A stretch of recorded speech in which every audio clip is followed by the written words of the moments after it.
Man, oh man, this is an interesting situation. It's under contract between the power of attorney and I for $400,000. For Okay. context, the seller is in jail. The realtor that brought me the deal, she is the wife of the power of attorney. So Okay. the realtor is double ending the deal, and then the husband is the power of attorney. Now, we sold it with another Astro student, which was cool. Ryan, he sold it to his end buyer at 460. We have $10,000 non-refundable EMD at Southern Security Title of Nature Coast. So then Title got scared. They got scared about the complexity of this transaction and backed out. They said, quote unquote, this is a lawsuit waiting to happen. Now, I don't know the full extent of what they all saw, but I know we found an interesting encumbrance upon the property from a loan shark that will get 3% of any proceeds of the sale up until 2040. Plus, there's like a couple other little small encumbrances. So I got scared. At first, we thought it was another purchase and sale, but it turns out it was just a loan shark thing. But I filed an affidavit and memorandum to protect my interest. Now, the seller, shortly after signing the contract with us, has stated that he no longer wants to sell. Now, there's a bit of a lack of communication between the POA and the seller. So that's kind of floating through the seller to the girlfriend and then to the agent and the power of attorney. So the seller's girlfriend, she stays in a trailer on the property. She's not living in the property because the property has cockroaches and fleas. The seller's girlfriend is a drug addict and she's being a bit of a problem. She's verbally telling us that they no longer want to proceed with the sale. And as a matter of fact, she's trying to prevent the sale from happening, like trying to lock out the appraiser and whatnot. With Title telling us that they no longer want to proceed, that seems like a bit of an issue for us. And I asked the POA if we can move it to another title company.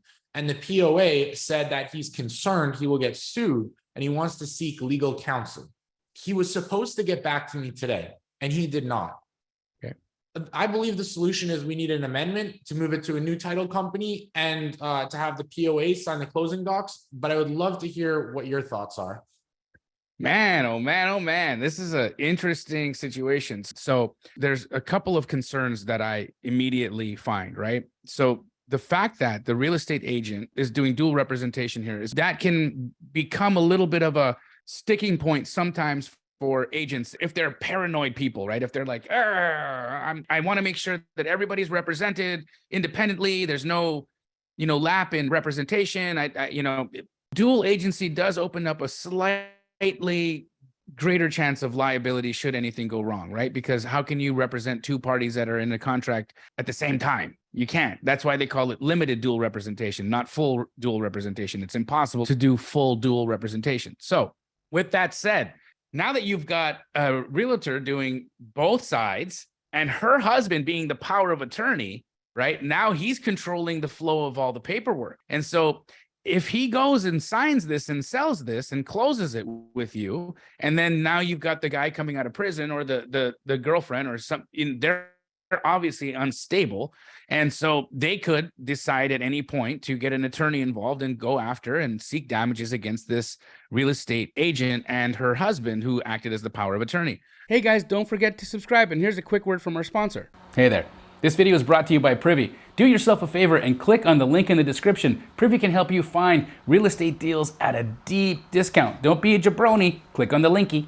So I understand their apprehension because if the seller was saying, yes, I want to sell, carry on, carry forward, then I would say that you absolutely just need to move the deal to another title company, get an amendment signed, and close the deal. The fact, though, that the seller now is saying, I don't want to sell, and you've got all of these little issues, I think this is your course of action, okay? You've got to find out what is it that's preventing them from wanting to sell, and you might have to come up in price. You've got to re-entice these people to come back to the table because honestly, you do need to move this to another title company and having the power of attorney move it, especially after he was informed by the other title company that they feel apprehensive to do that transaction. You absolutely want to make sure the seller is on board. 100%. You can't have the seller be, because if he's not on board and this guy's acting as power of attorney and he signs and he said don't sign, that's a problem. That's a big problem, because power of attorney means you do what I say, you have my legal representation, meaning if I say I don't want to sell anymore, yeah, you have power of attorney, but that doesn't give you the right to go and sign and sell it. Just means that you can sign for me and sell it for me. But if I say don't do it, don't do it.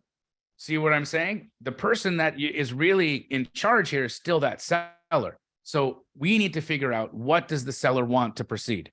Is it more money? What is the situation? What can we do, or what is necessary? What can be done in order to get this to move forward and proceed? Your earnest money isn't at risk, because if the seller doesn't want to proceed, your $10,000 will be refunded to you. But I can assure you that's not what you care about. I know that you want the deal to close because there's a potential $60,000 spread there. And so who doesn't want that to close, right? So Nathan, my suggestion is get a hold of the agent tomorrow. The agent's not calling you right now, or that power of attorney is not calling you right now, because they're all scared.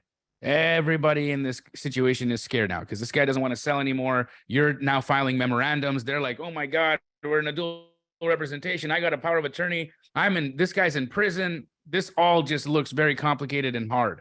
You're going to need to call that power of attorney or the agent, whoever is in communication with the individual in prison, and find out, okay, you don't want to move forward. Why? And what can we do to help you get over that? Say, I'm willing to play ball with you. I'm willing to negotiate. You might have to come up $10,000. You might have to do that. But what I would suggest is, if you make that decision and if they agree to it, then you have to tell the power of attorney, okay, if we're going to increase price, I need all of this to happen in one fell swoop. Meaning, I want to move this to another title company. I want you to sign a deed. Like, I want all of this done, because if this guy changes his mind again, you've wasted everybody's time, and we could have gone and bought 10 more properties while we've been fussing with this one. So I'm happy to renegotiate. I'm happy to come and give the seller more money if that's what the seller is looking for. But we got to get this figured out, and then we got to get this moved to another title company and closed immediately. Thanks for watching another one of my YouTube videos. Now it's your turn to go out and take some action. But before you do, like and subscribe to my channel, because the law of reciprocity means you owe me, bitch.